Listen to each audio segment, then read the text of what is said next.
Baldur's Gate 3 is full of surprises and insane secrets for you to explore, and the Underdark has some of the best weapons and armors that you may want to consider getting your hands on.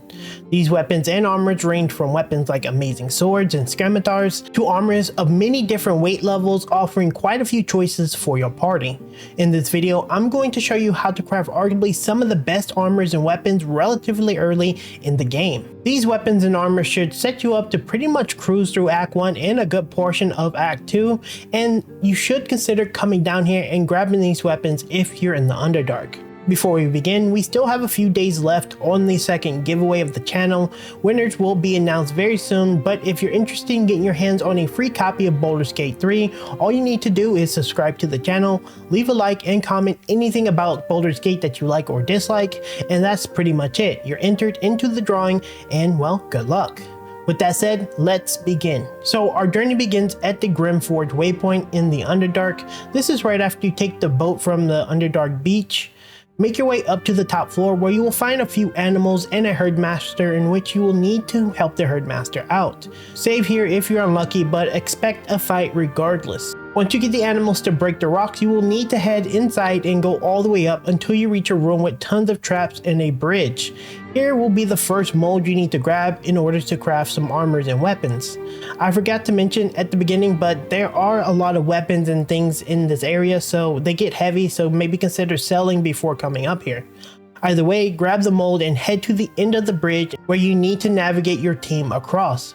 One thing to note is on the other side there will be a waypoint, so once you get a single member over there, you can fully teleport your team there, and also near the controls there is a corpse you should loot, as there's a scimitar mold should you want to craft it. Now once you make it over with your entire team, there are a few more molds that you can pick up, but as you grab the one near the balcony overlook looking thing, you should expect a fight. These guys are mostly weak, so just finish them and grab the molds in the area. Now, next you need to pick up some mithril chunks in order to craft the weapons and armor of your choosing.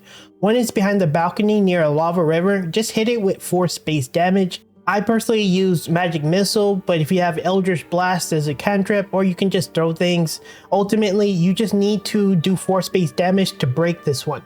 Now, teleport to the waypoint, and here on we're going to look for the second mithril ore location.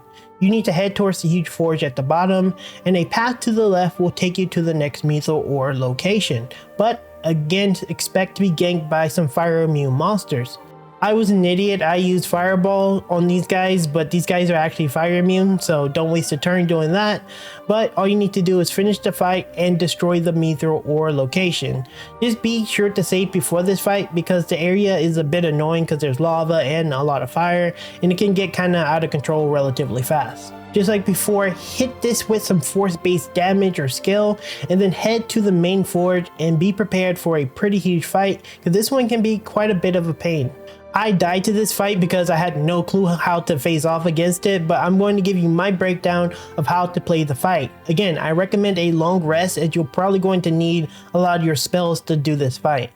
Now, for me personally, I positioned it in this way, but I would recommend you follow along. Personally, I put my main that had a ranged attack center. You're going to need to basically activate a switch that drops the forge, and the enemy needs to stand right under it. And ideally, you want to basically attack and draw his aggro. But the catch with this is, in order for you to actually harm him though, you will need to activate another switch that leaves like lava in the area, and it weakens his armor and do a ton of damage to you. So ideally you want to position these guys pretty centered on the platform so you don't get hit by the lava and take a ton of damage. On the far left side, I position Lae'zel here, as she has a lot of multiple attacks, but if you have a decent AoE caster or just anyone that can do multiple attacks, you can put them there. And for the lava switch, personally, I put Gale there because he has Misty Step and he functions kind of as a floater, so if anyone goes down, he can kind of teleport around. I also put Shadowheart near the forge switch, as she can make the switch drop, and if she hits your ally, she can simply just res him with her abilities, since she's fairly centered and she can kind of reach everyone and provide good support. Again, ideally you want to shoot with your main and draw them center, as the damage dealt will make them aggro to you no matter how close they are to an enemy.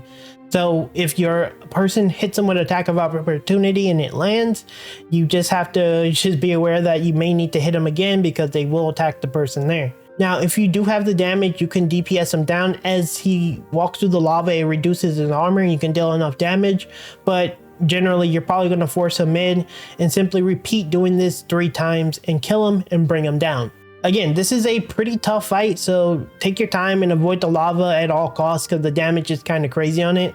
But upon bringing him down, he has a pretty insane heavy helmet on his body called the Grim Skull Helm. The person wearing this can never actually take a crit strike, and you gain a sizable amount of resistance to fire damage while also granting you the Hunter Mark Divination spell.